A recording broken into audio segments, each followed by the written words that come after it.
Dopamine is the productivity scam you fell for. The productivity scam we all fell for. You ever notice how everyone's obsessed with productivity right now? Apps, planners, caffeine, rise and grind quotes, yet we're more distracted, exhausted, and anxious than ever. We chase motivation videos, scroll through productivity hacks, and somehow still end the day feeling like we did 100 things but accomplished nothing. It's not that we're lazy, it's that something deeper is off inside the system that fuels motivation itself. The problem isn't time management, it's chemistry. Our brains are running on empty because we're stuck in what I call a dopamine debt, a kind of invisible overdraft on our reward system. Every scroll, buzz, and tiny digital hit we get throughout the day steals a little bit of that fuel we actually need for focus, creativity, and drive. That's why you can feel mentally full, yet emotionally starved, like you've been eating brain junk food all day. You know the feeling when you try to start something deep, writing, studying, working, and there's this foggy resistance?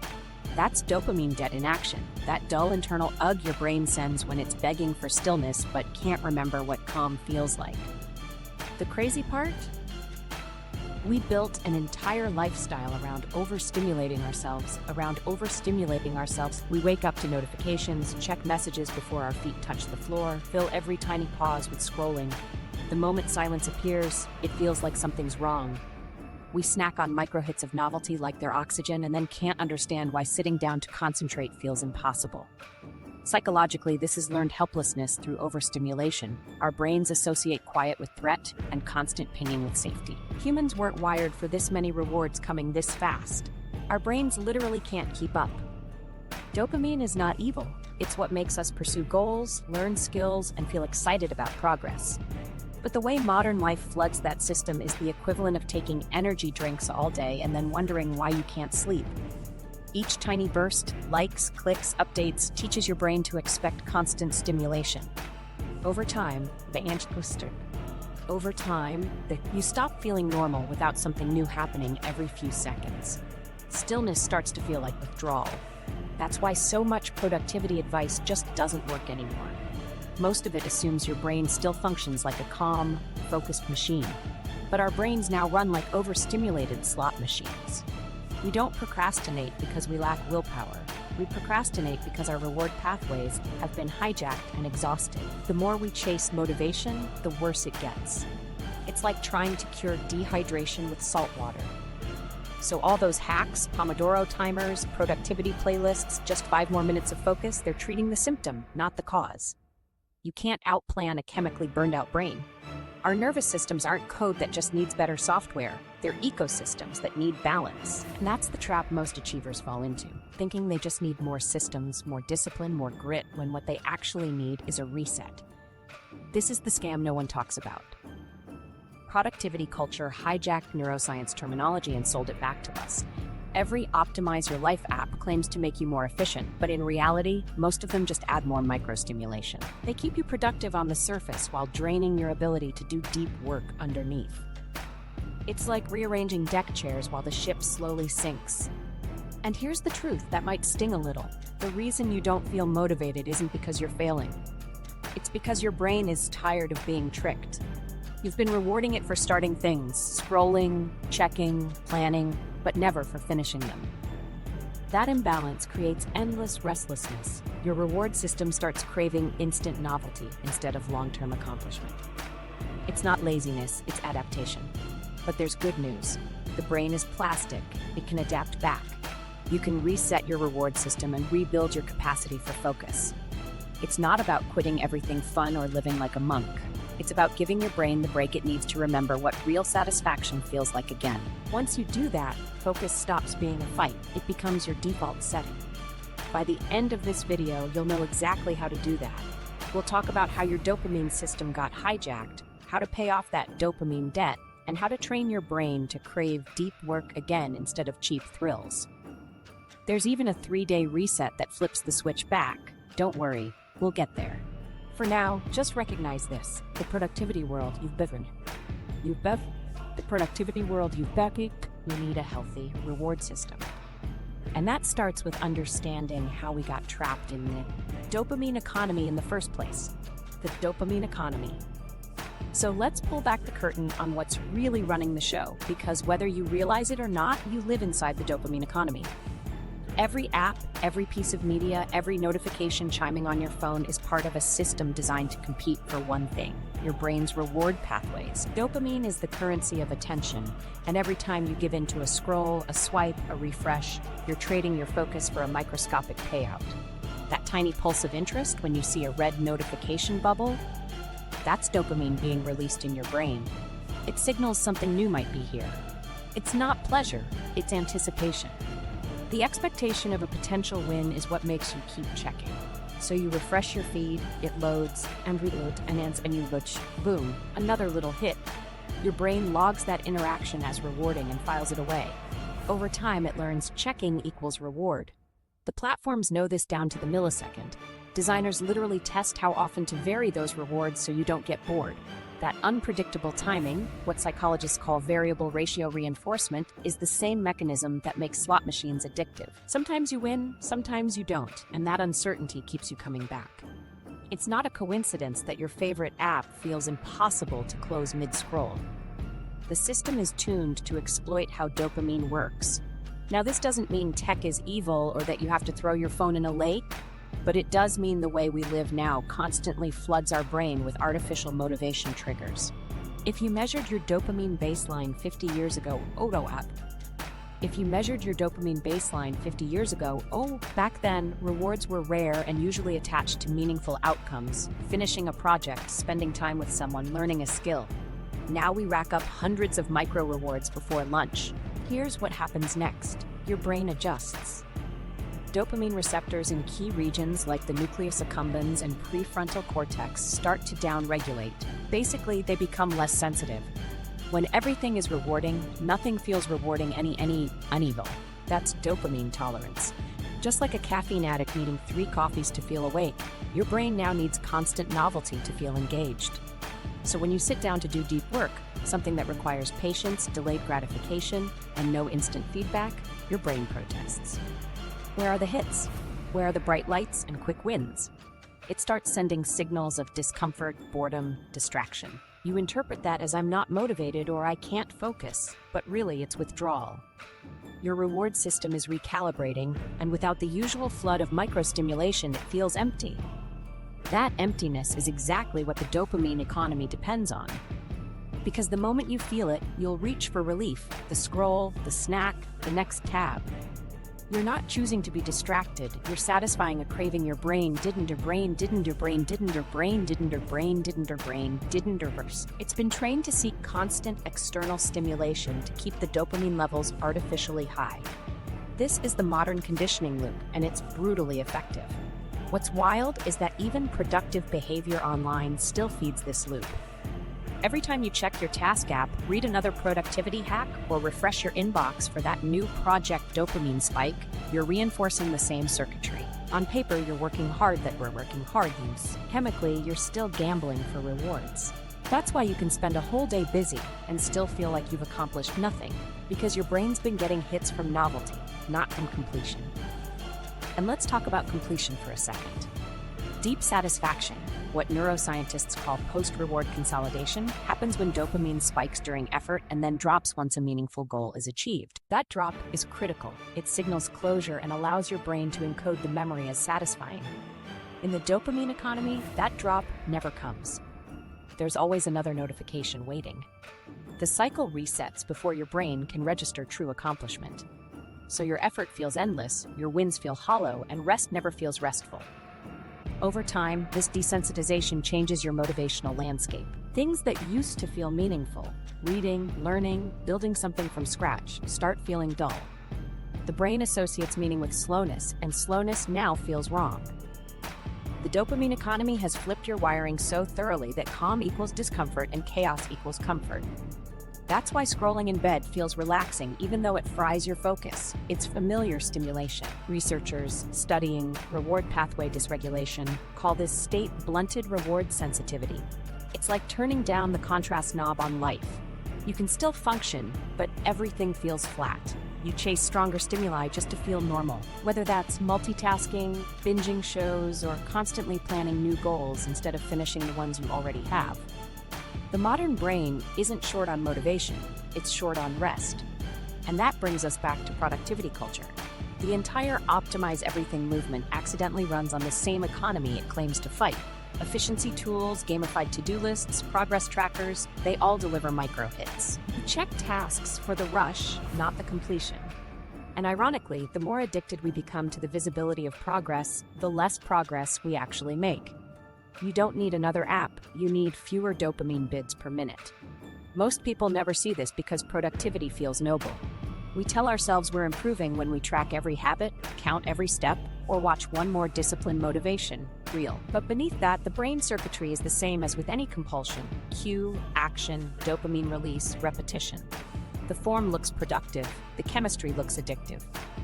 Now here's the part that's both terrifying and empowering: this cycle isn't permanent. The neural wiring that supports it, particularly the glutamatergic inputs from the prefrontal cortex to the nucleus accumbens, is plastic. That means it can change. It adapts to the patterns you reinforce most. Which means every time you resist an unnecessary dopamine hit, you're not just being disciplined, you're reprogramming the system. Every time you let boredom linger instead of escaping it, you're lowering your baseline back toward normal. Breaking free starts with awareness. Once you understand that your distractions are chemically engineered, you stop blaming yourself and start taking responsibility. This shift from guilt to agency is crucial. Shame paralyzes, awareness empowers. It's not about quitting digital life, it's about changing your relationship with it. Dopamine isn't the enemy, the overconsumption of novelty is. The goal isn't less dopamine, it's healthier rhythms of it. So when you notice that restless itch to check something, take a beat. That discomfort is actually your brain healing. It's the space between overstimulation and genuine reward. Most people run from that moment, professionals sit through it. That's where self-control is rebuilt, one craving resisted at a time. And here's the signal that tells you you're making progress. The world starts to slow down again. Music feels richer. A conversation holds your attention. That book you couldn't read for more than a page suddenly keeps you hooked. That's not magic, that's sensi. That's not magic, that's sensi. That's sensi. You're paying back your dopamine debt and getting genuine focus in exchange. Once you can see the dopamine economy for what it is, a system profiting from your restlessness, you start opting out. You'll still use technology, but intentionally, not compulsively. The difference is ownership. And that's the foundation for the next step, rebuilding your reward system from the ground up. Because now that you can see the trap, it's time to understand the biology behind it, how dopamine really works and how to get it working for you again. How dopamine actually works. Here's where it all comes together. To really reset your focus, you first need to know what dopamine actually is and what it isn't. Most people think dopamine equals pleasure, but that's only half true. In neuroscience terms, dopamine isn't about liking things. It drives pursuit, curiosity, effort, and anticipation. It's the spark that gets you off the couch and chasing something you believe might feel good later. When you imagine having coffee in the morning, that sense of eager pull, that's dopamine firing before you even touch the cup. Your brain releases it not as a reward, but as motivation toward a potential reward. This is called reward prediction signaling, and it's what makes dopamine so tricky. Your brain learns that certain cues predict outcomes and will start releasing dopamine as soon as those cues show up. The craving becomes stronger than the actual pleasure, which is why scrolling feels urgent even if it's not satisfying. Biologically, dopamine originates deep in the midbrain, particularly in regions called the ventral tegmental area, VTA, and the substantia nigra. From there, dopamine neurons send projections to the nucleus accumbens, amygdala, prefrontal cortex, and hippocampus. Each of those areas plays a unique role: motivation, emotion, decision-making, memory. That's why dopamine influences so many parts of behavior at once. It doesn't just make you want something, it shapes how you see opportunities, how fast you learn, and even how you assign meaning to everyday events. Now, in a healthy system, dopamine works like a wave. It rises when we pursue something, peaks when we get it, and then naturally falls so we can reset. That rise and fall rhythm is crucial. The drop after a reward is what builds long-term satisfaction because it tells your brain the goal cycle is complete. Think of it like exhaling after a deep breath. You need both phases to feel relaxed and balanced. When stimulation is constant, scrolling, multitasking, constant notifications, that wave pattern disappears. You keep inhaling dopamine hits without ever exhaling. Eventually, you feel suffocated. This is why chronic overstimulation leads to desensitization. When the brain is exposed to continuous dopamine surges, its receptors start to downregulate. They literally decrease in number and sensitivity to prevent overstimulation. At first, you barely notice. You just start reaching for higher doses, longer sessions, more intense videos, extra tabs open, anything to recapture that initial spark. But because the receptors are dulling, those activities return diminishing satisfaction. That's dopamine tolerance, and it's the same mechanism seen in addiction studies. Recent neuroscience research on reward pathway dysregulation shows that after prolonged overstimulation, whether from substances like cocaine or behaviors like compulsive digital use, the brain's mesolimbic system entering a kind of reward fog. The nucleus accumbens, the region that encodes how valuable a reward is, starts to respond less intensely. At the same time, the prefrontal cortex, which regulates self-control, loses some of its ability to inhibit impulsive behavior. You're left in a feedback loop, chasing smaller rewards with less control, feeling worse each time you fail to stop.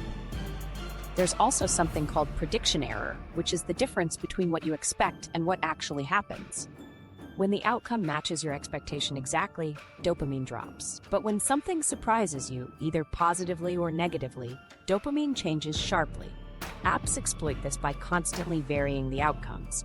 One scroll might show a funny video, another a boring ad, another your crush posting. That unpredictability keeps dopamine flowing. The endless novelty hijacks the prediction system that evolved to help us learn from uncertainty in nature. And now, we spend that same chemistry on algorithmic bait. If you look at healthy dopamine cycles, they're much slower. Let's take learning a skill. At the start, dopamine release motivates you to practice. When you struggle through mistakes, levels fluctuate but don't spike wildly, just enough to push you forward. When you finally improve, dopamine peaks during the moment of realization. Then it drops. That low period afterward cements the learning because your brain can now rest and integrate the new pattern. This natural rhythm produces both accomplishment and calm. But in the overstimulated state most of us live in, the brain rarely gets that drop. Every little notification prevents a true downshift. It's like revving a car engine all day in neutral. You burn energy without moving forward. The result is emotional fatigue and cognitive noise. Studies in reward pathway dysregulation confirm that chronic microstimulation lowers motivation for delayed rewards. In plain English, the more you chase short-term hits, the harder it becomes to do long-term work. Let's bring this back to productivity. When you plan a project but can't start, that's not necessarily procrastination in a moral sense. It's your reward system failing to predict sufficient value in distant outcomes. So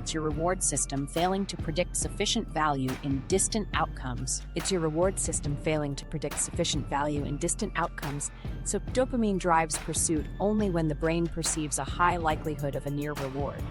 Delayed goals, like studying for an exam or working out for future fitness, release very little dopamine up front.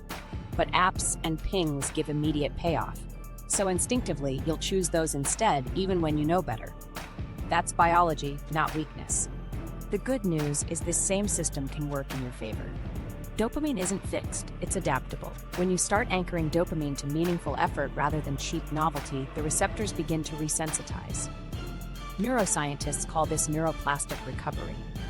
Each time you choose focus over scrolling, you strengthen the connection between effort and reward in the prefrontal accumbens circuit.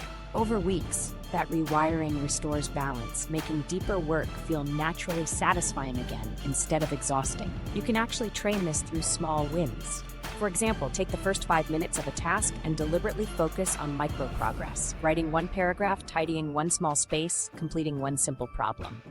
Each tiny success gives a real physiological reward. But unlike a notification hit, it's linked to controlled action rather than passive consumption. Your dopamine prediction adjusts. The cue now becomes starting work instead of checking phone. Slowly, your motivation rewires toward productive triggers. Understanding this shifts everything about how we define focus. Deep work isn't about grinding harder. It's about syncing with dopamine's natural rhythm: anticipation, effort, release. You want to feel a wave of energy as you start, mild stress in the middle, and calm, satisfaction when you stop. That pattern signals a balanced reward cycle. The more you maintain it, the less effort focus takes. Think of dopamine like a fuel gauge rather than a gas pedal. When you hammer it all day, it empties fast. When you pace it with intentional challenges and real completions, it refills efficiently. The reset we're working toward isn't about cutting pleasure, it's about spacing it properly. You're reclaiming the rhythm that lets satisfaction build alongside achievement instead of being replaced by constant stimulation. So if you've been blaming yourself for lack of motivation, stop for a second. The chemistry just got hijacked. But now you see the mechanism.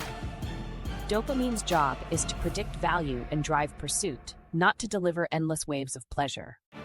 The reason modern life burns us out is because we've turned prediction itself into stimulation. Once you understand that, you can start restoring that steady dopaminergic rhythm that fuels genuine drive. And here's the twist most people miss. True motivation doesn't start the cycle, it ends it. Dopamine needs completed reward loops to reset. That's why you often feel most motivated after you've already begun the work. The initial effort triggers anticipation, and the system lights up to keep you moving. Waiting for motivation before acting is backwards. Action is what restarts dopamine flow. This flips the old mindset entirely. You don't act because you're motivated. You get motivated because you acted. We'll explore that exact paradox next when we talk about why motivation itself has become a trap. But for now, remember this. Dopamine isn't the enemy of focus, it's its fuel. You just have to stop burning it on things that don't matter and start spending it like it was designed, to learn, to build, and to finish. Why motivation is a trap. Here's the uncomfortable truth. Most of us are waiting for a feeling that's never coming. We sit there thinking, once I'm motivated, I'll start. We stare at our laptops or gym shoes and hope energy magically appears. But biologically, motivation doesn't work that way. It doesn't show up before action, it follows it. The sense of drive you're waiting for is actually a chemical reward your brain releases after momentum. Waiting to feel ready is like waiting for your muscles to grow before you pick up the weights. This misunderstanding is why so many ambitious people spin their wheels. They load up on productivity hacks, mindset quotes, or morning routines of billionaires, but none of it fixes the actual loop. Because here's the kicker, dopamine doesn't care about your plans or your good intentions. It cares about immediate cues, effort, and progress. So when all your cues belong to apps, distractions, or quick hits, your brain stops releasing dopamine for hard work and reserves it for easy wins. In other words, you've trained motivation to appear elsewhere. Think about how that plays out daily. You open a new project doc, feel resistance, and instinctively refresh your inbox just to check. That tiny distraction gives a small dopamine rush, reward achieved without effort. Congratulations, your brain just learned that avoidance feels better than starting. Next time, you'll do it again, because that pattern predicts the fastest relief. Multiply that across hundreds of small decisions, and procrastination becomes automatic. You're not lazy, you're neurologically efficient. Your brain saves energy by chasing smaller, more predictable rewards. The reason we confuse this loop for laziness is because society worships the myth of constant drive. Just get motivated, they say. But neuroscientists studying reward pathways know better. Motivation spikes after success feedback, not before. It's triggered by progress, not potential. That's why finishing something feels so satisfying. It's not relief from the task, it's the dopamine drop signaling completion. The inhibitory neurons finally fire and say, yes, this mattered. No YouTube pep talk can replace that cycle. Every system that relies on waiting for motivation is doomed. The self-help industry sells inspiration like it's gasoline, but it's really the exhaust of action. You can't feel proud of progress you never began.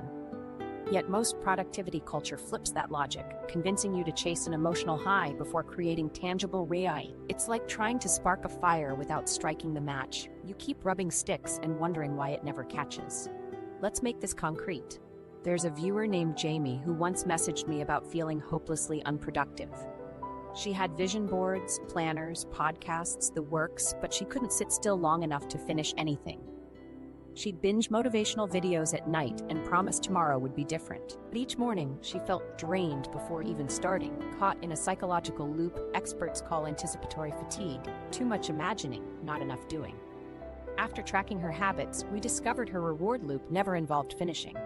She'd get dopamine from stimulation, videos, planning, setting goals, but not from execution. Her brain associated progress with stress and consumption with comfort. She changed one rule. Before watching or researching anything, she had to spend 10 minutes acting on one existing idea.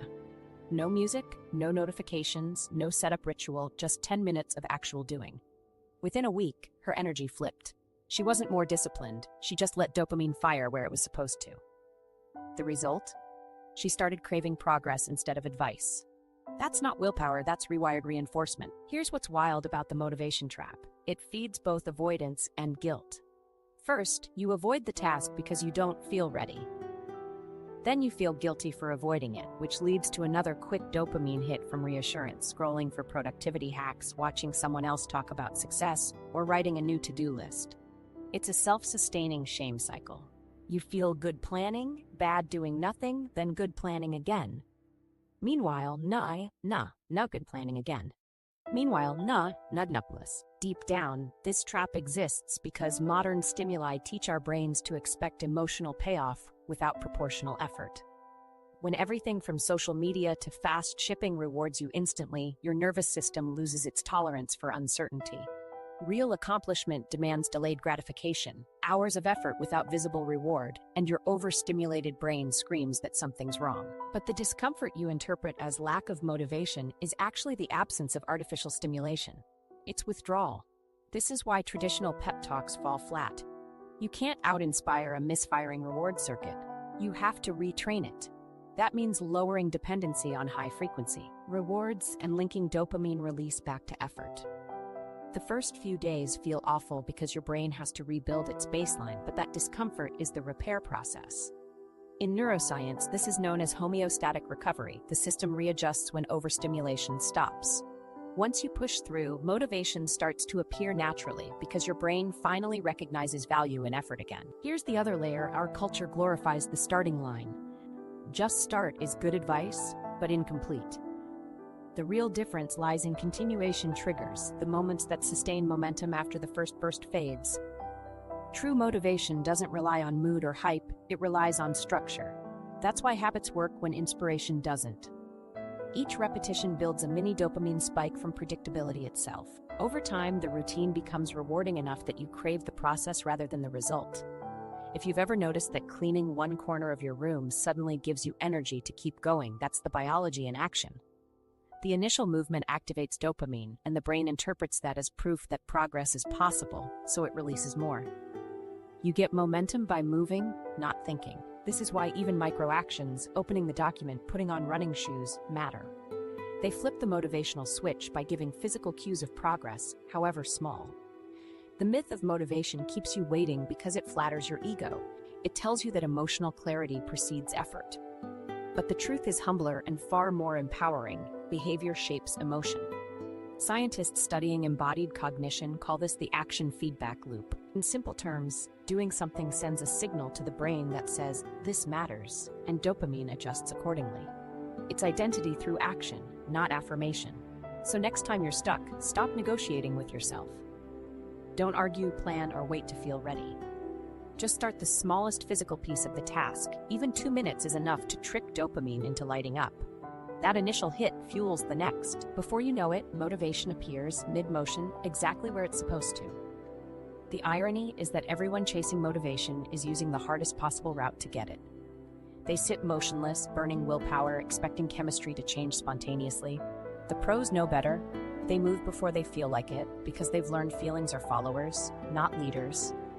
This single reframing dissolves procrastination almost overnight. And if you remember only one thing, remember this: the work creates the want. Motivation is the reward for action, not the requirement. Every time you act despite resistance, your brain rewires the link between effort and satisfaction. That's how focus becomes self-sustaining. Motivation stops being a question of mood and starts being a byproduct of consistency. Once you understand that, you can stop chasing energy and start earning it at full. And that's the foundation for what comes next: learning how to design your environment so the habit loop itself supports progress automatically without relying on unstable emotions. Because once motivation is out of the equation, discipline stops feeling hard, it starts feeling natural. The habit loop hijacked. Let's start with something deceptively simple: habits. We all have them, and they quietly shape almost every decision we make. The brain builds habits to save effort. Once a behavior repeats enough, your mind packages it into a loop: cue, routine, reward. CQ, run behavior, get dopamine, easy. It's a brilliant efficiency system until it gets hijacked. And that's exactly what's been happening in modern life. Every digital product, every buzz and pop-up, every endless feed is designed to insert itself as a cue in that loop. The phone lights up, that's the D. You scroll and see something mildly interesting, that's the reward. Tiny loop complete. Do that a few hundred times a day and suddenly your neural wiring says phone equals pleasure, regardless of intent. The cue fires automatically, bored, uncertain, waiting in line, and your hand moves without conscious thought. That's behavior automation at work, but it's working against you. Neuroscience shows that these loops are governed by a partnership between two key systems: the basal ganglia, which stores routines, and the prefrontal cortex, which applies conscious control. When a habit is new, the prefrontal cortex leads, analyzing and deciding. As repetition builds, the basal ganglia takes over so the action can run on autopilot. It's what lets you drive home while thinking about dinner. But the same mechanism means distractions can hijack you before reason has a chance to step in. Here's where things go sideways. In a hyperstimulated environment, cues bombard you faster than your prefrontal control can process. Each buzz, preview, badge, and click offers an easy win. The basal ganglia learns that. Micro-rewards are plentiful and low effort, so it stores them as dominant routines. Meanwhile, the prefrontal cortex, the seat of focus and long-term planning, starts losing ground.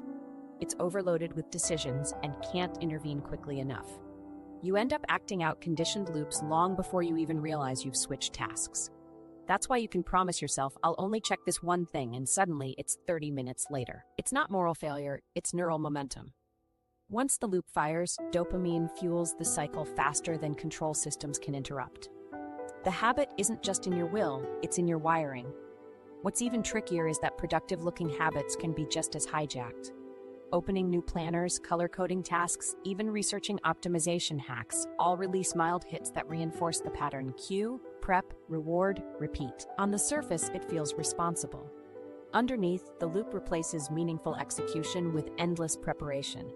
It's the brain's polite version of self-sabotage. Researchers call this habit drift, when behaviors that used to reinforce real goals slowly shift toward easier, unrelated rewards. You think you're improving systems, but the dopamine link has migrated. The result is busy work addiction, always active, seldom effective. So how do we take the loop back? It starts by reintroducing conscious friction between cue and routine. Remember, the prefrontal cortex regains authority when given a pause. That's why small interventions work so well. Turning your phone grayscale, keeping it out of reach, or limiting notifications. The delay creates space for top-down control. You give your brain half a second to ask, do I actually want this? That question alone weakens the paradigms. That question alone weakens the vibe. Another powerful reset involves environmental design. The brain is lazy in the best way possible. It defaults to whatever's easy. Change the environment, you change the behavior. Want to read more? Put the book on your pillow, not the shelf. Trying to write more? Keep your notebook open on the desk. By engineering physical cues that lead to beneficial routines, you replace hijacked loops with intentional ones. This is where digital minimalism comes.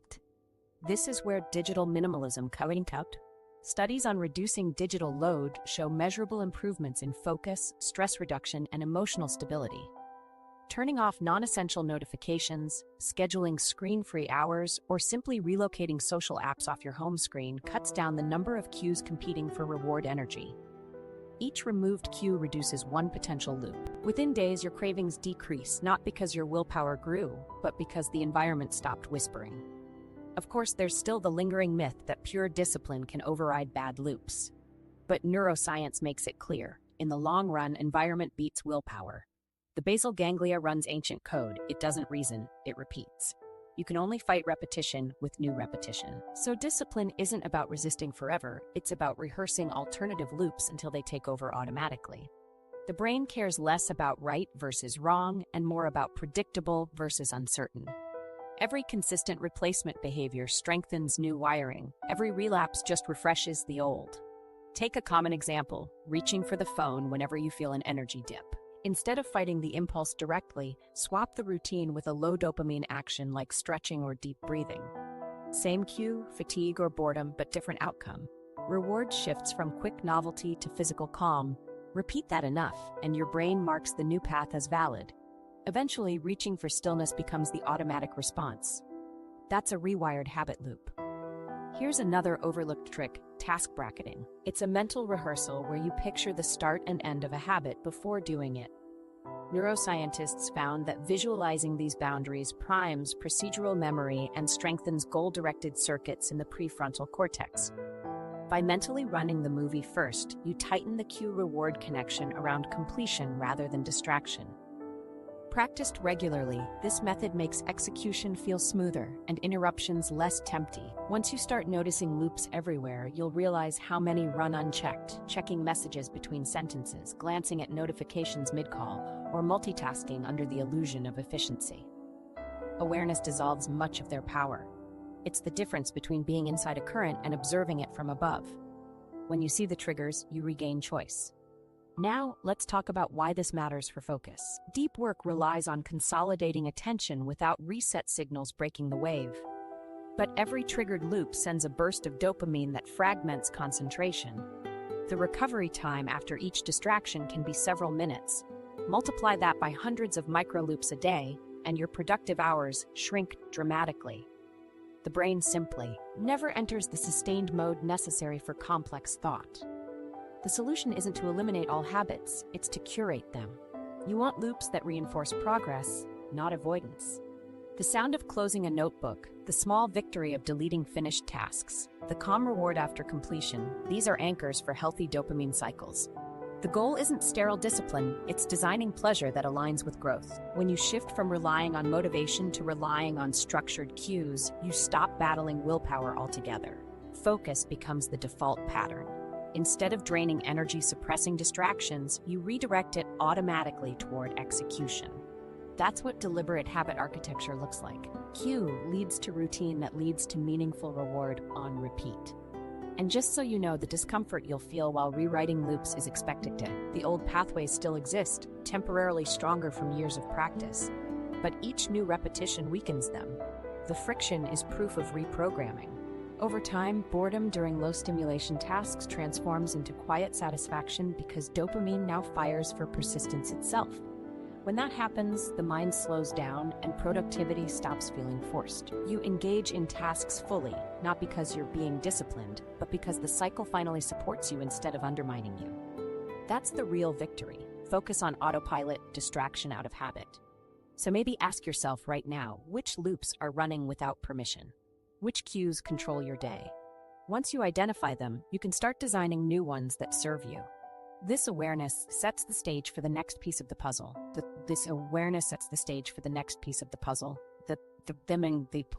Because while hijacked habits run the scripts, it's that chemical overdraft underneath that makes every cue so hard to resist.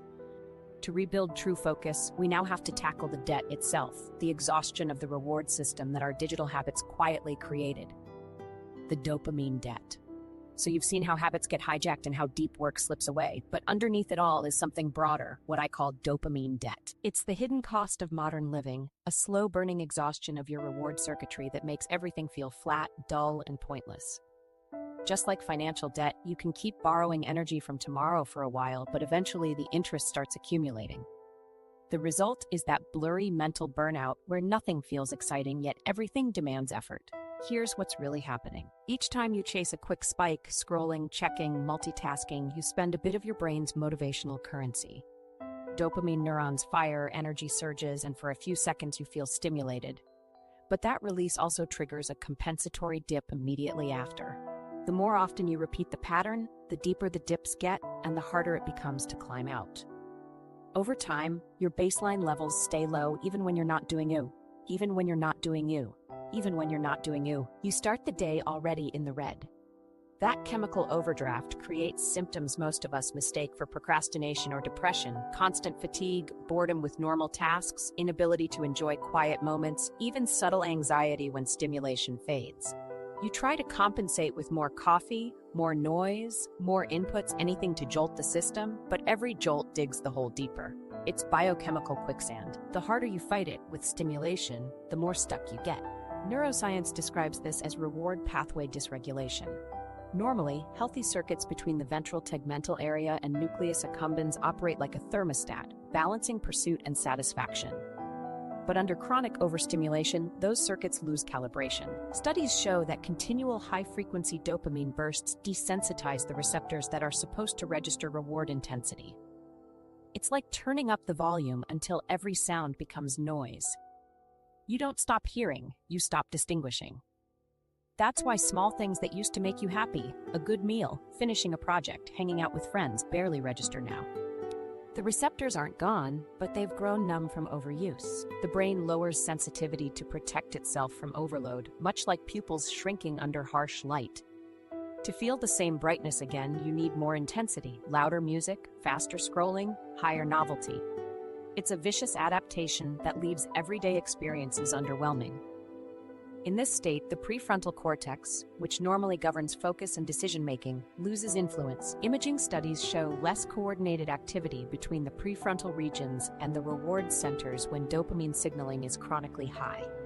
Translation: impulse control weakens right when you most need it. You know what you should do, but the circuits that execute that knowledge are offline. That's why it feels impossible to just focus, even on simple things. You're fighting chemistry, not character. Let's make this tangible. Imagine your dopamine system as a spring. When you do something stimulating, the spring compresses, storing potential energy. Then, as you rest or complete tasks, it releases, creating balance. But continuous stimulation keeps the spring compressed. Eventually, it loses tension altogether. You stop feeling excited about anything because there's no contrast left between rest and stimulation. The system can't rebound. That's dopamine debt. Culturally, we mistake this chemical flatline for moral failure. We tell ourselves, I've lost my passion, I'm lazy, I need to hustle harder. But adding pressure only creates more micro-reward chasing, checking progress, comparing yourself online, forcing productivity metrics, all of which further overstimulate the system. It's the productivity paradox. Trying harder accelerates depletion. You can't outgrind a neurochemical imbalance. What's scary is how normalized this has become. People wear burnout like a badge, calling it high performance. Yet, research on chronic stress and reward sensitivity shows that elevated cortisol interacts with dopamine circuits, suppressing their responsiveness even further. The more stressed you feel, the less capable you are of feeling pleasure. That's the darker side of dopamine debt. It merges with stress chemistry to create a constant hum of dissatisfaction. You're wired and tired simultaneously, addicted to progress yet numb to reward. That's why a lazy weekend doesn't fix it. True rest feels irritating when you're in debt. Your brain expects spikes of stimulation, and when it doesn't get them, it interprets. People describe this as, I can't relax, but biologically, it's withdrawal. The chemical baseline has shifted so far upward that normal calm feels like a crash. The system must purge excess stimulation before rest can feel good again. This desensitization also warps how you perceive worth. The brain ties value prediction to dopamine response strength. When the system's blunted, goals seem meaningless because the forecasted pleasure signal is mu. That's why burnout often looks like loss of purpose. It's not existential despair, it's neurochemical distortion. The things you once cared about still matter. The messenger conveying joy has lost volume. Once you restore that sensitivity, meaning returns organically. Another clue you're deep in dopamine debt: activities that used to recharge you now feel like chores. Even leisure becomes performance. You check your watch during dinner or measure walks by steps and calories, injecting productivity metrics into rest. The very instincts designed for recuperation get repurposed into reward loops, ensuring you never reset. Genuine restoration demands boredom, the one state modern heads of dopamine debt can hardly tolerate. Researchers call this anhedonia, the inability to feel pleasure from previously enjoyable activities. It's not reserved for clinical depression, it can stem purely from overstimulated reward circuits. The fix isn't chasing bigger highs, it's returning to baseline, slowing input, re-establishing contrast. When you stop flooding the brain, it resensitizes over time, just like ears adjusting to silence after a concert. Let me give you a micro example. Suppose you quit social media for a week. The first day, you'll feel restless and fogged up, and by day 2 or 3, boredom resurfaces like static. It's your mind detoxing. Around day 5, subtle things begin to register again: the taste of food, quiet satisfaction in completing a paragraph, genuine laughter without background noise. That timeline mirrors neurochemical adjustment. Dopamine release patterns smooth out once hyperstimulation stops, allowing baseline pleasure to resurface. We saw something similar in digital minimalism studies, where participants who reduced digital exposure reported lower stress, longer attention spans, and improved emotional regulation within days. Their cortisol levels dropped in tandem with perceived clarity. What they really did was start paying off their dopamine debt. They reduced withdrawals without adding new charges. The brain finally got time to balance the books. So if you've been feeling perpetually unmotivated, your lifestyle may simply be overdrawn on dopamine. You're trying to fund deep work with a bankrupt reward account. Think of every notification or sugar rush as a microloan. It feels good, costs later. The interest shows up as apathy. And like any debt, repayment requires a freeze on spending. You have to stop adding stimulation long enough for the system to recalibrate. The first payments are uncomfortable. You'll crave constant input and mistake the silence for boredom. But what's really happening is chemical stabilization. Each day without overexposure allows receptor sensitivity to climb back. As it does, natural activities, exercise, learning, social interaction start releasing healthy, proportionate dopamine again. The highs return, not artificial spikes, but steady waves that support focus instead of fracturing it. That's why programs promising instant productivity fail. They pump you with new goals instead of clearing the old chemical clutter. Sustainable focus doesn't come from extra effort, it comes from restored circuitry. Once your brain regains equilibrium, concentration feels effortless because tasks finally produce internal reward instead of relying on external stimulation. And you'll know you've paid off your dopamine debt when quiet feels comfortable again. When walking outside without headphones doesn't trigger anxiety, when deep work feels absorbing rather than punishing. That calm engagement is your new credit limit, enough stimulation to stay alert, enough balance to stay clear. But paying down that debt takes a plan. You can't crash your dopamine like a fad detox. The system needs structured recovery. There's a specific rhythm to rebuilding receptor sensitivity and retraining reward prediction. It happens in phases. First reduce the noise, then stabilize through low reward activity, then rebuild with meaning of Hijacks. That 3-day foundation jumpstarts the entire restoration process. It's what I call the 72-hour reset, a short, powerful break that flips the switch from depletion to renewal. And that's exactly where we're headed next. Step 1, the 72-hour reset. Okay, so you understand what dopamine debt is. Now it's time to actually fix it. The reset isn't complicated, but it is uncomfortable. Think of it as a 3-day renovation for your reward system, clearing the noise so your brain can finally recharge. These 72 hours aren't about grinding through deprivation. They're about teaching your brain what calm feels like again. You'll be amazed how different the world feels when you stop drowning it in stimulation. Here's how it works. The first day isn't about being productive at all. It's about removing triggers. You're going to strip away every major source of artificial dopamine from your schedule. That means no social apps, no constant messaging, no streaming, no junk food, and ideally no loud background stimulation like nonstop music or podcasts. If that sounds extreme, remember this isn't forever. The goal is to interrupt the flood long enough for baseline levels to stabilize. You wouldn't try to fix an overloaded circuit without flipping the breaker first. This is your breaker flip. The first 12 hours will feel weird. You'll instinctively reach for your phone even when you know there's nothing urgent waiting. That phantom impulse is withdrawal. The habit loops from before, demanding their dose, and their dohang. Just notice it. Awareness turns the automatic into the conscious. Every time you resist, you're literally strengthening the link from your prefrontal cortex back to your reward pathway, reclaiming control millisecond by millisecond. Your brain will try everything to convince you you're missing out. What if someone needs me? What if I fall behind? What if the world ends and I didn't see the tweet? It's all noise. Nothing catastrophic will happen. It's all noise. Nothing catastrophic will happen. What will happen is that your mind starts feeling painfully slow. That's the detox beginning. Underneath the discomfort, neurons are recalibrating. Dopamine receptors that have been numbed for months begin resensitizing. This scientific process matches what researchers saw in digital minimalism studies. Within a day of limiting digital input, stress markers like cortisol start dropping and subjective clarity goes up. Day 1 is about subtraction. The simplest rule: if it's instant or endless, avoid it. That includes endless feeds, instant gratification snacks, or even checking analytics or emails for quick validation. Instead, create small pockets of silence. Go for walks without headphones. Eat without watching videos. When boredom creeps in, you're not failing, you're healing. That boredom is the surface rising after years underwater. By day 2, you enter stabilization mode. The temptation to relapse peaks here, because the novelty of unplugging wears off and the mind starts searching for substitutes. This is the most critical phase psychologically. It's the point where your reward prediction system panics from lack of stimulation.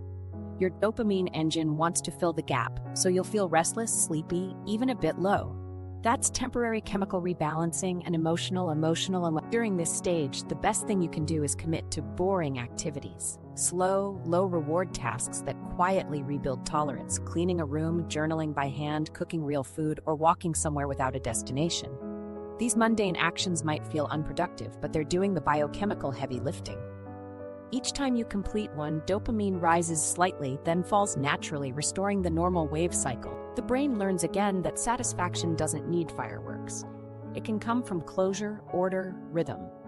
Neuroscientists call this neuroplastic restoration, neural pathways rewiring themselves around moderate, sustainable reward. It's not glamorous, but this phase lays the foundation for focus. If you want to accelerate recovery, anchor the day with small rituals that don't rely on screens. Morning sunlight for 15 minutes resets circadian rhythm and helps rebuild dopamine through natural photic stimulation. Regular meals stabilize blood sugar, which prevents energy crashes that mimic distraction. And movement, simple stretching or short walks, improves dopaminergic signaling in the prefrontal cortex. You don't need a fitness transformation. You're just signaling safety and steadiness to your nervous system. Around the halfway mark, something subtle happens. Your attention span starts stretching. Tasks that felt impossible an hour ago suddenly hold your focus longer. Quiet moments no longer itch. You might even notice physical sensations. The warmth of sunlight, the crunch of food, the texture of paper all intensify. That's not nostalgia, that's receptor sensitivity returning. You're literally feeling life at normal volume again. By day 3, you move into reintroduction. This is where you intentionally choose low-stimulus activities that generate authentic engagement. The rule here is real-world first, digital second, journaling and handwriting top the list because they translate thought into motion, giving tangible feedback without algorithmic reward. Reading paper books or solving puzzles falls into the same category. Steady concentration with a built-in sense of progression. You can also begin gentle, deep work warm-ups. Set a single 90-minute session for concentrated effort on something meaningful but approachable, a creative project, study session, or task you've avoided. You'll notice the initial resistance, but that's exactly the moment your brain learns the new equation: effort equals reward. When you finish, don't rush into stimulation, sit with the quiet satisfaction. That posttask.com is your dopamine drop resetting properly. Throughout these 3 days, you might experience emotional waves, irritation, lethargy, or even sudden motivation. That's all part of homeostasis returning. Treat it like physical therapy for your focus. You're teaching your brain to walk again after years of sprinting. Each craving you resist and each calm moment you endure signals the system to normalize. You can journal short observations to strengthen awareness. Write down each urge you feel to check or consume something and what emotion triggered it: boredom, anxiety, curiosity. This exercise reconnects cognitive control with emotional impulse, a pairing neuroscientists link to better self-regulation. The point isn't to shame yourself, it's to listen. The moment you understand why you reach for stimulation, it loses half its power. Some people combine this reset with a physical environment shift. Staying somewhere quieter for the weekend, turning off Wi-Fi, or moving devices out of sight. The consistency matters more than perfection. The human brain thrives on cues, so an uncluttered environment amplifies progress. When distractions aren't shouting, focus whispers louder. By the end of 72 hours, what changes isn't just mood, it's baseline chemistry. Studies on short-term digital fasts show measurable improvements in cognitive control and subjective well-being even after a couple of days. People report longer attention spans, richer sensory detail, and a surprising sense of time slowing down, all indicators of a balanced dopamine rhythm re-emerging. Here's the interesting twist. Once you stabilize, you'll crave less, not more. The things that once felt boring start feeling nourishing. You realize that silence isn't absence, it's space. That deliberate space becomes the raw material for deep work. Without constant micro-rewards draining your energy, you finally have enough bandwidth to pursue bigger goals again. But don't treat the reset like a detox challenge and then sprint back into chaos. The brain needs continuity, or the receptors dull again. Think of these 3 days as rebooting the operating system. New inputs should load in the operating system. New inputs should load in before reintroducing any stimulating activity, social media, gaming, binge watching. Ask, does this serve or spike me? If it spikes, delay it. If it serves, keep it in moderation. The real success metric isn't how long you stayed offline, it's how comfortably you now handle quiet focus. When you can read, write, or think without needing background noise, that's the new baseline. Hold on to it. That calm control is hard-earned evidence that your prefrontal cortex is steering again. At this point, your reward system is solvent. Dopamine reserves are refilled, and receptors have reset enough for normal sensitivity. You've paid off the worst of the chemical overdraft. Now, instead of merely avoiding overstimulation, you can start rebuilding around natural rewards, the deep, meaningful kinds your brain evolved to crave. That's what we'll dive into next. How to train your dopamine to light up for growth, not distraction, so focus becomes satisfying again. Step 2. Rebuild natural rewards. Now that the reset has cleared the noise, your brain is a clean slate again. You've stopped the constant drain, now it's time to refill it in the right way. The next phase isn't about isolation, it's about retraining your dopamine system to respond to deeper, steadier rewards, or deeper isocycle. Think of it as teaching your brain what joy is supposed to feel like. Shallow rewards gave you spikes, natural rewards give you stability. So here's the basic idea. You're going to rebuild your dopamine response around effort, connection, and growth. That means showing your brain that satisfaction doesn't come from novelty, but from progress. The trick is to anchor dopamine to activities that unfold slowly and produce a sense of internal reward every time you show up, even before you finish. Start with the principle of progress-based reinforcement. Most people only let themselves feel good when they cross the finish line, but your brain needs smaller wins along the way. Every time you start, continue, or learn something, give yourself clear feedback that effort equals progress. Write down perfectism. Write down bractery. Write down doxt, a checkmark or note. Saying started draft might sound trivial, yet each time you register progress, your brain produces a mini burst of dopamine tied to effort. Over weeks, it relearns that the process itself is rewarding. You can strengthen this by pairing effort with sensory acknowledgement. After finishing a focused block, step away, stretch, breathe, and consciously think, that felt good. It's not empty affirmation, it's establishing a cue for closure. The more you celebrate showing up instead of finishing everything perfectly, the more resilient your motivation becomes. Next comes integrating natural reinforcement routines. These are predictable activities that lift your baseline without overstimulating it. Physical movement is the easiest entry point. Short walks, light exercise, or dance resets dopamine naturally through endorphin release without desensitizing receptors. The important detail is consistency, not intensity. The body rewards rhythm, movement at roughly the same time each day trains the circadian dopamine cycle that flows between morning alertness and evening rest. That's biology doing your scheduling for you. Another natural regulator is learning. It's one of the brain's oldest dopamine triggers. Tackling small, interesting challenges, learning a language word, practicing an instrument, reading a complex article, creates reward linked to curiosity and mastery.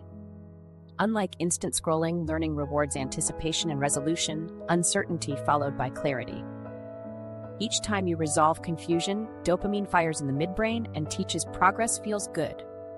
Over time, you'll crave growth instead of novelty. That's the simplest definition of focus. Then, prioritize face-to-face connection. Human interaction is the ultimate analog reward.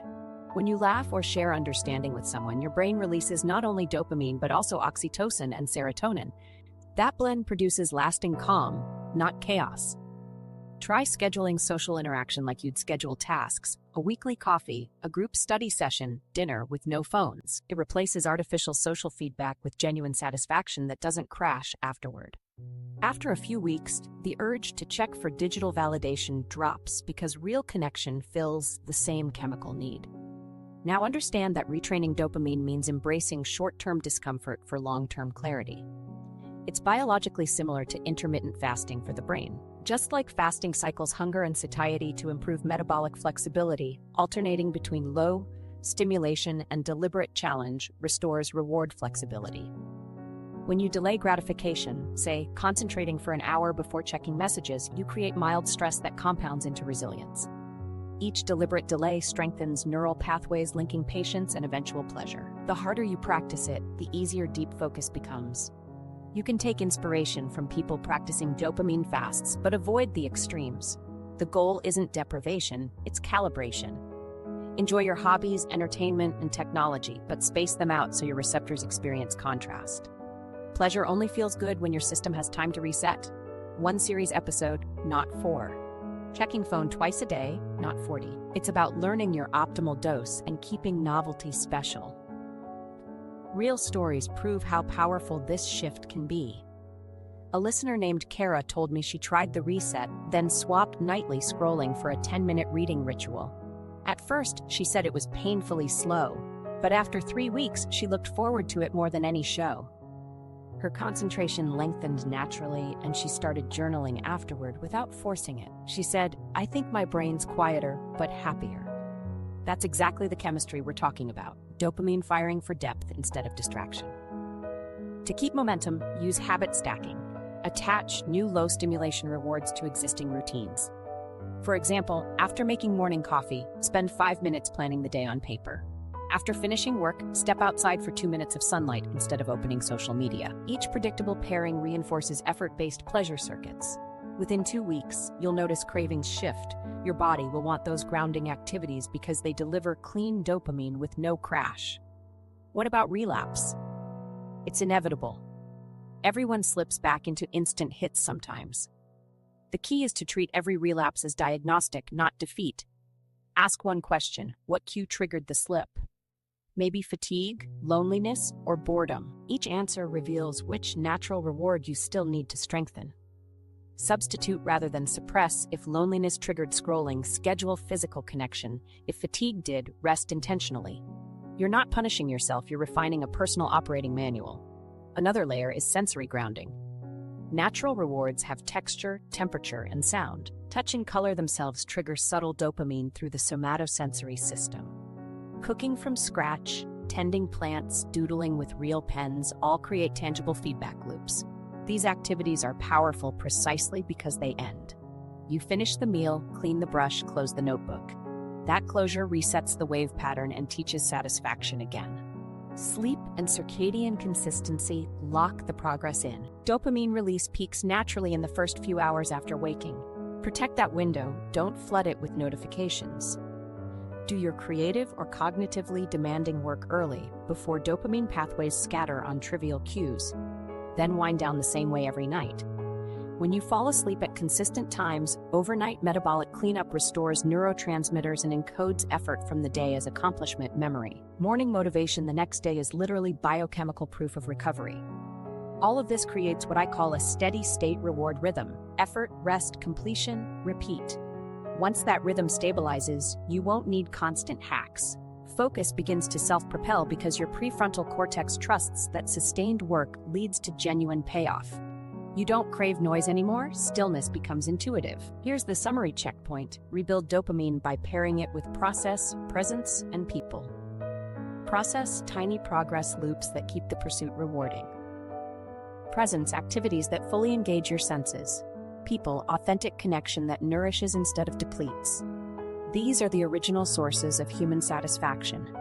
When you live inside them, productivity stops being management and becomes expression. The moment you start craving good stress, like finishing a workout or pushing through a study block, you'll know your dopamine rhythm is repaired. That's the signal that deep work is ready to return. Natural rewards now power your focus instead of fighting it. But there's still one challenge ahead: permanence. You've restored sensitivity and built new preferences, but how do you design life so you don't fall back into overstimulation when busyness returns? That's the final phase, architecting your environment and automatic habits so sustainable focus becomes your default mode instead of a temporary detox high. Step 3. Design for sustainable focus. Now that you've rebuilt natural rewards, it's time to make focus stick for real. This is where you design your environment and routines so concentration isn't a daily battle, it's automatic. The key idea is system over sensation. Behavioral psychologists call this choice architecture, making the right thing the easiest thing. You want your life structured so deep work happens by design, not decision. The less energy you spend managing focus, the more energy you have for using it. Start by understanding that focus isn't about forcing attention, it's about removing friction. Your brain's prefrontal cortex can handle only so many choices before fatigue sets in. Each decision draws on cognitive resources, so even small ones: when to start, what to work on, whether you've earned a break, chip away at your clarity. Sustainable focus means simplifying your environment so the default choice is the right one. This begins with automation. Look at habits you repeat daily: opening apps, checking messages, preparing tasks. Automate what drains energy but adds little creativity. Pre-plan meals, batch errands, schedule recurring deep work blocks at fixed times. When your brain knows what's coming, it stops negotiating. Predictability becomes freeing, not boring. Researchers call this reducing decision fatigue, a state proven to improve self-control and motivation throughout the day. Next comes environmental cues. Remember the hijacked habit loop? Now we flip it to support focus. Make the cues for deep work obvious and the cues for distraction invisible. Keep your phone out of sight. Visual exposure alone triggers craving. Create one consistent workspace used only for mentally demanding tasks. Over time, entering that space automatically primes dopamine for effort, not entertainment. It's classical conditioning in your favor. Add what I call friction control. Friction is the hidden tool of sustainable discipline. You increase friction for distractions and decrease it for productive actions. Want to stop doom scrolling? Sign out each time so the extra login step interrupts impulsive access. Want to write more? Keep your document open on the desktop with everything else closed. The easier the entry, the more often it happens. Small setup details determine thousands of tiny victories. Now layer in behavioral anchors. These are your morning and evening touch points, rituals that define when work begins and when it ends. Your morning anchor might be making tea, stretching, or journaling before opening devices. The brain ties that routine to alertness and readiness. The evening anchor could be tidying the workspace, dimming lights, or reflecting on wins. These boundary cues tell your reward system when to activate pursuit and when to power down. Without boundaries, dopamine stays half on, leading to restless exhaustion disguised as ambition. You can strengthen these anchors with implementation intentions. They're simple if-then statements that translate vague goals into automatic triggers. If it's 9 a.m., deep work starts. If lunch ends, phone goes on airplane mode for an hour. Studies show linking a cue to a behavior increases execution rates dramatically because it preloads the decision. You're no longer debating what to do, you're following a script you wrote. As you design these anchors, control sensory input. Background stimulation matters more than people realize. Bright screens, constant notifications, even Clutter Q Micro rewards that fragment attention. Simplify your workspace visually and digitally. One notebook, one open tab, moderate lighting, and natural texture. Physical calm translates directly to mental stability because it keeps the reward system balanced between anticipation and completion. Let's address a hidden killer of focus: unmanaged decisions. Every to-do item floating around your head is an open dopamine loop demanding closure. Capture them all in one place, paper or digital, but close the tab in your mind. Then schedule them. This converts uncertainty into structure, lowering cognitive tension. Decision fatigue drops further when you plan repetitive categories: same outfit, same breakfast, same work blocks. Einstein and countless creators relied on this principle not because they loved monotony, but because they understood that freedom comes from conserving mental bandwidth. Here's another advanced trick: turn boredom into a cue for depth instead of distraction. Normally, when boredom hits, the brain interprets it as a threat. Find stimulation now. Rewire this by pairing boredom with an intentional mini-task. The moment you feel the impulse to check your phone, redirect to a micro skill like stretching, jotting thoughts, or observing surroundings for 1 minute. This reassociates boredom with mindful activation. S2. Eventually, the same signal that once triggered distraction becomes the invitation for focus. Now, align your tasks with energy rhythms. Dopamine levels rise naturally in the first few hours after waking, decline mid-afternoon, and stabilize by evening. Schedule cognitively demanding work in that early window, routine tasks later, and creative reflection at night. Working with your biology rather than against it multiplies output without increasing stress.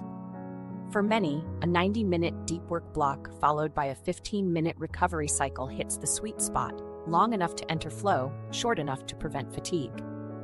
Another principle is reward pacing. Instead of binging dopamine with big celebrations or constant checking, sprinkle small, consistent rewards after focused blocks. Stretch, listen to one song, step outside, or sip something pleasant. The goal isn't indulgence but closure. These micro-releases tell your brain the phase is complete, preventing the stuck-in-pursuit mode sensation that leads to burnout. Regular drop-offs keep dopamine waves smooth. Over time, this rhythm becomes self-sustaining. Deep work refills dopamine naturally, while structure prevents overload. You'll notice a quiet confidence replacing the rush and crash pattern. Tasks start to feel clear, not urgent.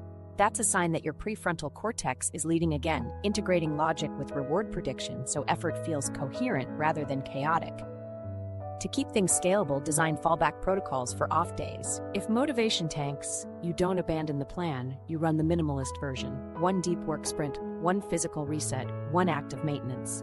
Consistency outruns intensity. Missing a day rebuilds the old loop. Doing something keeps the neural path alive.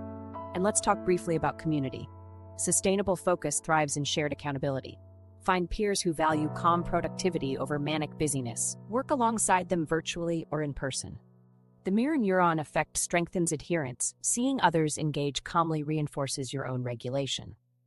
A healthy social environment is the ecosystem where focus becomes cultural, not solitary. As you refine this system, track feeling, not numbers. Ask nightly, was my mind clear or scattered? Did actions flow or drag? Metrics like hours tracked or tasks completed don't capture inner rhythm quality. Sustainable focus isn't louder effort, it's quieter clarity. Your goal is stability, not stimulation. The day you stop needing excitement to be engaged is the day your dopamine cycle fully matures. Expect relapses when life accelerates.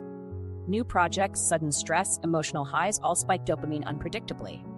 That's fine. Sustainable design means your fallback structure gently guides you home. Same anchors, same friction, same cues. You'll wobble less each time. Think of it like balance training, momentary sway, immediate correction. Eventually, this framework becomes invisible. You wake up, follow your anchors, flow through focus blocks, rest deliberately, and sleep clean. There's no dramatic willpower seen because the architecture carries the weight. That's sustainable focus, not heroic bursts but steady direction. And here's the payoff most people miss. Once your environment, routine, and cues align, your brain starts craving this predictability. It treats order as rewarding. That's a deep neural reframe. Your reward system now anchors safety and pride to consistency itself. Dopamine begins firing not for novelty but for rhythm. That's the ultimate switch, from chaos fueling focus to focus fueling calm. At this level, productivity no longer feels performative. You're not chasing adrenaline or dreading burnout. You're just doing the work, consistently, in harmony with your brain's natural chemistry. Every day feels slightly easier than the one before because effort and reward are finally synced. So as you design your own system, remember, sustainability isn't about perfection, it's about permanence. A few deliberate structures, adjusted over time, beat any temporary sprint. The more predictable your daily flow becomes, the more creative freedom it gives you. When you reach that point, when focus happens automatically, you've graduated from chasing motivation to living momentum. And that's when the deep work comeback truly begins. The deep work comeback. You've done the reset. You've rebuilt real rewards. You've designed an environment where focus happens almost by default. What comes next isn't about adding more, it's about going deeper. This is what I call the deep work comeback, where concentration finally stops feeling forced and starts feeling fulfilling again. After years of scattered attention, your brain finally remembers what immersion feels like, and it's shockingly peaceful. Here's what's really happening at this stage. When your dopamine rhythm stabilizes, the prefrontal cortex, the part of your brain responsible for planning, learning, and creative problem solving, regains full control over the reward system. In simple terms, effort feels good again. Tasks that used to drain you now produce their own motivation, because the brain has relinked doing with reward. That internal alignment unlocks what researchers call top-down engagement, the foundation of deep work. You're no longer chasing stimulation, you're directing it.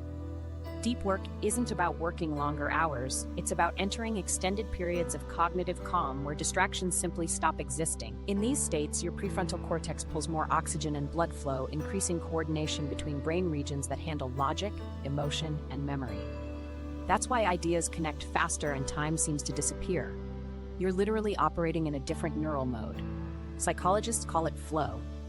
Most people stumble into it by accident. Now, you've built the conditions for it on purpose. The difference between shallow and deep work comes down to reward patterning. In shallow mode, dopamine spikes constantly with every new stimulus. You never drop low enough to consolidate learning. In deep mode, dopamine waves broaden and slow down. You ride steady arcs of focus with small peaks at checkpoints. That slower rhythm lets your brain actually encode information and experience intrinsic satisfaction from mastery itself. It's why solving a tough problem feels quietly euphoric instead of exhausting. Contrast this with life before the reset. 15 tabs open, thoughts pinging like popcorn, half-written messages, no closure. That chaos wasn't busyness, it was desensitization. Digital minimalism research shows that after reducing external inputs, people experience a measurable rise in sustained attention span and in subjective calm even during complex tasks. The science behind your comeback is real. Less stimulation leads to stronger cortical coherence and longer focus endurance. When you operate in deep work mode, you also repair something invisible but vital, your self-trust. Every completed focus session is evidence that you can rely on yourself again. That confidence compounds chemically. Each time you finish a focused block, dopamine spikes, then drops cleanly, and the brain records the event as successful closure. Do this repeatedly, and you're literally teaching your nervous system that effort is safe, that stillness is productive, and that satisfaction waits on the other side of patience. Practical steps? Schedule one dopamine-free work block each day. That means no background music, no notifications, no multitasking. Just one task and the cadence of your breath. Start with an hour and expand to 90 minutes as tolerance builds. The goal isn't perfection, it's consistency. The first few sessions might feel dry, almost too quiet. Stay with it. Around the 20-minute mark, attention locks in and you'll feel a click. That's your prefrontal cortex synchronizing the rhythm you rebuilt. To make this easier, ritualize your entry and exit. Use a specific cue to begin. Lighting a candle, putting on noise-canceling headphones, or writing the date at the top of a notebook. When you finish, close with a small reflection or stretch. These cues bookend the session, signaling your brain that it's safe to let go of stimulation and settle into single focus. Over time, the routine itself becomes rewarding. You'll crave that calm onset the way you once craved quick hits of noise. And here's something fascinating. Once dopamine balance returns, creativity increases naturally. The same quiet circuitry that supports focus also incubates insight. During deep immersion, your subconscious keeps connecting ideas beneath conscious thought. That's why breakthroughs often appear when you're walking or showering afterward. The slower rhythm finally lets suppressed insight surface. Deep work gives those thoughts the silence they need to form. Don't underestimate rest in this comeback.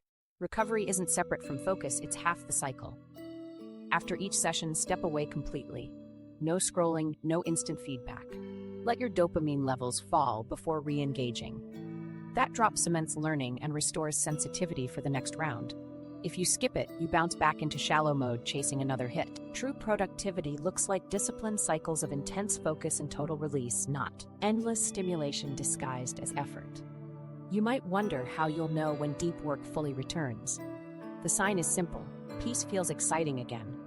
You'll sit down to concentrate and, instead of dread, feel a quick spark of anticipation, like your brain saying, let's go hunt meaning. Tasks once overwhelming now feel like playgrounds for attention. That's dopaminergic balance in action, motivation that arises from curiosity, not pressure. The best part is that every moment of deep work strengthens the skill further. Dopamine sensitivity continues to refine across repeated sessions. Think of each focus block as laying another layer of neural insulation. Signals travel faster, distractions bounce off easier. Within weeks, you'll handle complexity with less mental fatigue. Within months, the discipline that once felt forced becomes temperament. Why does this matter beyond Because deep work reconnects you to deep satisfaction. When your mind finally stays present long enough to fully inhabit what you're doing, writing, coding, designing, studying, life regains texture. Time slows because you're not mentally elsewhere. That's inner wealth, attention spent deliberately. It's also resilience, dopamine balanced against chaos so you can perform without burning out. To cement the comeback, combine structure with compassion. Some days your focus will slip. That doesn't mean you've lost progress. It means receptors are still adjusting, emotions still sinking. Return to your anchors, simplify, breathe. The beauty of a restored system is that it forgives quickly. One grounded session recalibrates everything. Ultimately, deep work isn't just a productivity technique, it's a nervous system state, a partnership between chemistry and choice. After running on overstimulation for so long, feeling calm concentration can almost seem foreign, even suspicious. But stay with it. That stillness isn't emptiness, it's full engagement minus noise. So tomorrow, claim your comeback. Block one uninterrupted hour, enter the quiet, and let the work pull you under. Watch how time folds and effort softens.